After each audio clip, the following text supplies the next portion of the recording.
US economy slow అయితే దాని effect మన మీద పడుతుందా అంటే పెద్దన్న కాబట్టి కొంచెం పడుద్ది జనరల్ గా. ఐఎంఎఫ్ డిప్యూటీ మేనేజర్ గోపీనాథ్ ఆమె ఏం చెప్తుందంటే పిఎల్ఐ స్కీమ్స్ ఇంప్లిమెంట్ చేస్తారు, చాలా కంట్రీస్ లో ఇంప్లిమెంట్ చేస్తారు, దాని కాస్ట్ బెనిఫిట్ అనాలిసిస్ చూసుకొని చేస్తారు. ఎందుకంటే ప్రాఫిట్ వస్తుందా లాస్ వస్తుందా ఇంప్లిమెంట్ చేస్తే, లాస్ వస్తే కంటిన్యూ చేయాల్సిన పని లేదు. సో గ్రాఫ్ ఎంత ఉందని చూసుకొని చేయాలి. అంటే టెంపరీ బేసిస్ ఇదిగా చేస్తారు, ఆన్ గోయింగ్ బేసిస్ ఉండదు.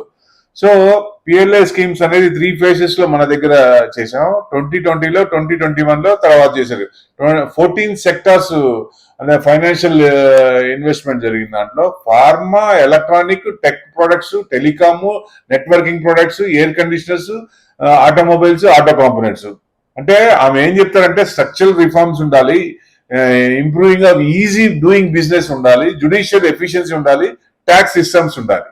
ఇదే మెయిన్. Thank you.